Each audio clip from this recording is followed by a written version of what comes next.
नमस्कार, मी सामाजिक कार्यकर्ता तात्याराव भुजबळ। तर मित्रांनो, आज आपण आताच्या परिस्थितीवर चर्चा या ठिकाणी करणार आहोत की आताची परिस्थिती कशी व काय आहे। तर मी चर्चा करण्यासाठी सुरुवात करतो।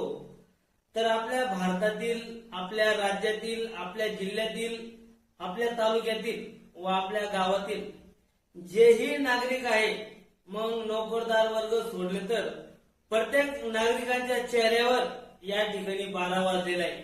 तर बऱ्याच जणांना या ठिकाणी वाईटही वाटेल की नागरिकांच्या चेहऱ्यावर नोकरदार वर्ग सोडले तर 12 कसे वाजलेले आहे। तर मी याचं स्पष्टीकरण देण्याचा प्रयत्न या व्हिडिओच्या माध्यमातून करतो। तर सर्वप्रथम आपल्या भारतातील जे मुख्य घटक आहे, मुख्य घटक कोणता, तर आपण सर्वप्रथम शेतकऱ्याविषयी चर्चा या ठिकाणी करणार आहोत। तर मित्रांनो, आपल्या भारताचा मुख्य घटक शेतकरी आहे, कारण शेतकरी हा देशाचा पोशिंदा आहे। पण हा देशाचा पोशिंदा आज या आताच्या परिस्थितीवर खुश आहे का? याच्या अगोदरही असं वातावरण होतं, पण त्यावेळेस त्या गोष्टी समजत होत्या। पण आताची जी 2026 ची परिस्थिती ही खूप बिकट होताना या ठिकाणी दिसून येत आहे। तर मित्रांनो, आपण शेतकऱ्याविषयी चर्चा या ठिकाणी करणार आहोत। तर शेतकऱ्यांच्या जीवनात कायम वनवास आहे। काही टायमाला पाऊस जास्त पडतो तर काही टायमाला कमी पडतो। मागच्या वर्षीची गोष्ट घ्या की शेतकऱ्यांनी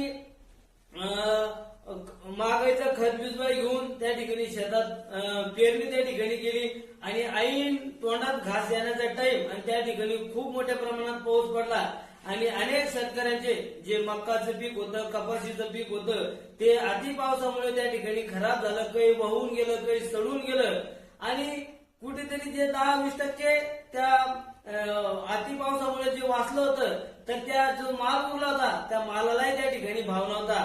मला वाटतं आता 1200 ते 1400 रुपयानं मक्का त्या ठिकाणी गेली। तर मित्रांनो, विचार करण्याची गोष्ट आहे की ज्या खत बिजवाईचे भाव गगनाला त्या ठिकाणी भिडलेले आहे आणि शेतकऱ्यांच्या मालाला जे 100% मधून 10-20% जो माल त्या ठिकाणी शिल्लक उरला, तर त्याही मालाला 1200 आणि 1400 रुपये भाव। तर विचार करण्याची गोष्ट आहे, कौन शेतकरी या ठिकाणी फाशी घेणार नाही। तर अशा अनेक गोष्टीमुळे शेतकऱ्यांच्या चेहऱ्यावर या ठिकाणी 12 वाजताना दिसून येत आहे। त्यानंतर शेतकऱ्याच्या नंतर मुख्य घटक मजदूर म्हणजे कामगार। तर आपण कामगारांविषयी या ठिकाणी चर्चा करणार आहोत। शेतातच कमी काम असल्यामुळे मजुरालाही कमी काम मिळतं, पण असे अनेक मजूर आहे, मग कोणी मिस्त्री काम करतं, कोणी कंपनीत काम करतं। तर या लोकांना आताच्या परिस्थितीनुसार जे पैसे ते रोज त्यांना त्या ठिकाणी मिळतो, जो महिना या ठिकाणी मिळतो, तर हा महिन्यासाठी हा पैसा त्यांना मुबलक आहे का? हा पैसा जो महिन्याची जो त्यांचा पगार आहे हा त्यांना महिनाभर या ठिकाणी पुरतो का?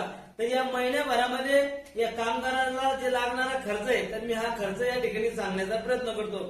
काही कामगार लोकांचं घर भाड्याचं असलं तर त्याचे 1500 रुपये ते त्या ठिकाणी ग्रामीण भागात म्हणून 1500 रुपये त्या मजुराला त्या ठिकाणी घर भाडं त्या ठिकाणी द्यावं लागतं। आणि जर त्याचं स्वतःचं घर आहे तर त्याला काही अडचण नाही, पण तरी ह्या मजुराला लागणाऱ्या मुख्य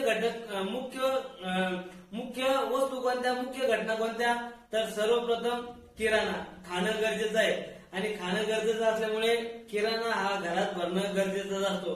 पण मित्रांनो, या 2-5 वर्षापूर्वी किराणाला पाहिजे तसे भाव नव्हते, पण आता किराण्याचेही भाव गगनाला त्या ठिकाणी भिडलेले आहे। गोड तेलचे भाव मला वाटतं 160 ते 170 रुपये लिटर त्या ठिकाणी झालेले आहे। शेंगदाणे 150 ते 160 रुपये किलो या ठिकाणी झालेला आहे।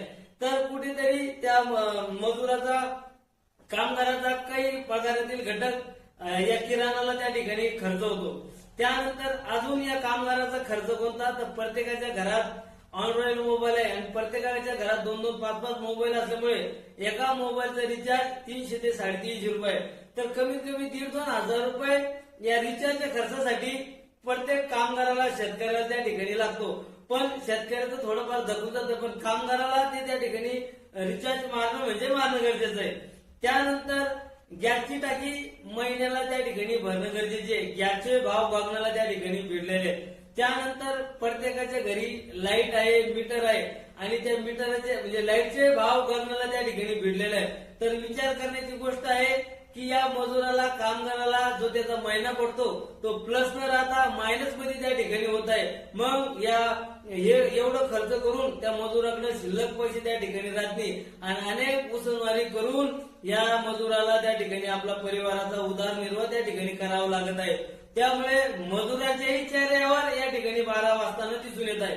आता राहिले शासकीय लाभार्थी, जे शासकीय योजनेचे जे लाभार्थी आहे, मग उदाहरणार्थ लाडक्या बहिणी योजना ज्या महिला आहेत, तर या महिलांच्या खात्यात आता मला वाटतं 1500 रुपये जमा या ठिकाणी होताना दिसून येत नाही. बरेच दिवस महिने या ठिकाणी झालेले आहे आणि बऱ्याच महिला या योजनेतून त्या ठिकाणी कटलेल्या आहे. त्यामुळे या महिलांच्या खात्यातील 1500 रुपये लवकर या ठिकाणी जमा होताना दिसून येत नाही. त्यानंतर दुसरा मेन घटक राजकीय पुढारी, नेता. जो नेता जिल्हा परिषद होण्यासाठी, आमदार होण्यासाठी, खासदार होण्यासाठी कोटी रुपये खर्च त्या ठिकाणी करत आहे आणि कोटी रुपये खर्च करत असताना त्याला वाटतं की 2 रुपये आपल्याला त्या ठिकाणी मिळाले पाहिजे. 2 रुपये नाही मिळाले, पण ज्या लोकांनी आपल्याला निवडून दिलं तर त्या लोकांचं काम आपल्याला करणं गरजेचं आहे. तर मित्रांनो, विधानसभेला, लोकसभेला 1.5 2 वर्ष त्या ठिकाणी झाले, पण अजूनही आमदाराला, खासदाराला त्या ठिकाणी शासकीय फंड मिळताना दिसून येते.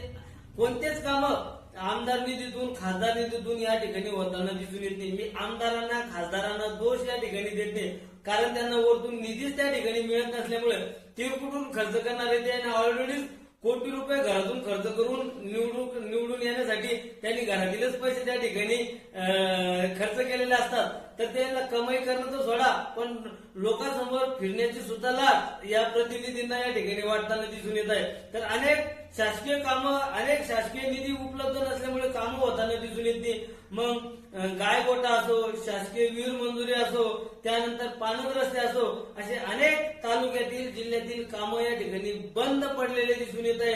मग फक्त थोडेफार जे केंद्र सरकारचे जे सिमेंटचे रोड आहे, हे रोडच त्या ठिकाणी, जे मोठमोठे हायवे तेच या ठिकाणी होताना दिसून येत आहे.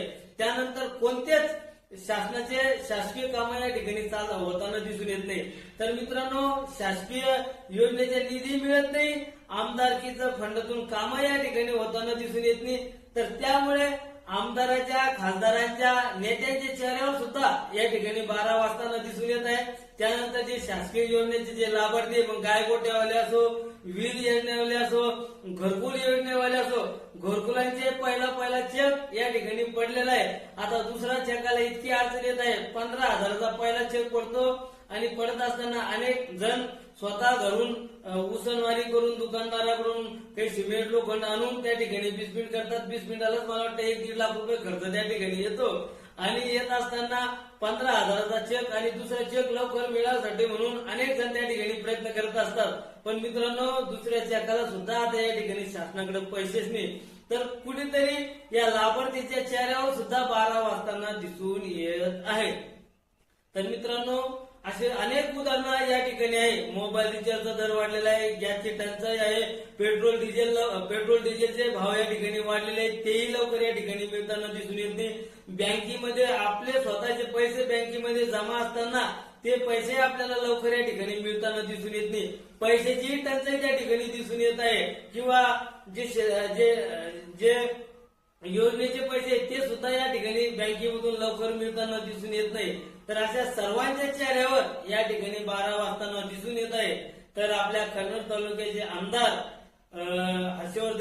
हर्षवर्धन दादा जाधव आपल्याला वारंवार सांगत आहे की आपल्या भारताची परिस्थिती सुद्धा नेपाळ, बांगलादेश सारखी होऊ शकते. तर मित्रांनो, असं लोकांची परिस्थिती, आताचं वातावरण पाहता खरंच आपल्या भारताची सुद्धा परिस्थिती खूप बिकट या ठिकाणी दिसून येत आहे.